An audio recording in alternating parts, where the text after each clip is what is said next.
Chapter 17. The Professional. A Conclusion. Setting up the charity Changing Faces in 1992 was a highly speculative venture in some respects, but its impact has been far beyond my wildest dreams. Only this week I had an email from an American woman who had visited Changing Faces in the early 2000s, hoping to plan a social skills study for people with Mobius syndrome, who have no facial musculature. She was a budding academic, and I was delighted to enable her to adapt and evaluate our social skills program. The great news was that not only was the program quite helpful to her personally, but she's adapted it for many people with facial paralysis in North America and internationally. And sometimes I would hear from or meet people who had discovered that far from their disfigurement being a burden, it had become a force of liberation, freeing them from the unattainable and unreal expectations of today's society. This paradox was first pointed out to me by that guru figure of mine, Harry Williams, when he wrote, in True Resurrection, "An image of resurrection is found in the later paintings of Van Gogh. What from one point of view they portray is the horrific and poisonous power of destructive evil. The brushstrokes open our eyes to the hell and damnation which lie everywhere, in a field of growing corn, in the sky, in the chairs and tables of a cafe, in the wall of a house, in the features of a friend. Yet it is by means of this horror of hell that Van Gogh reveals his true affirmation of life.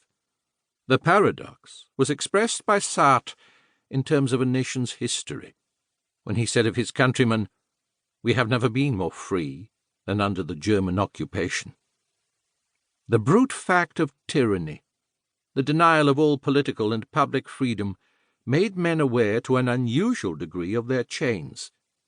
And in this full recognition of their lack of freedom, men became aware of their true freedom, which consists in the active acceptance of eternal reality with all its constraints, so that the constraint itself is made into the very context and milieu in which personal freedom is asserted. The reality that some surgeons and others find hard to contemplate is that people with disfigurements can come to realize that they are blissfully freed from the tyranny of the norm, as Brian Appleyard has termed it. How can people get to this state of active acceptance of external reality with all its constraints? I described my own journey in Part 1, but there are many different routes. Some are inspired by a role model like Katie Piper. Others need a formal course in cognitive restructuring through which exaggerated or faulty beliefs, "nobody will like me because," or "people are staring at me because they don't like me," are challenged and replaced by more positive thinking patterns. For others, debunking deeply held assumptions about how important appearance is frees them.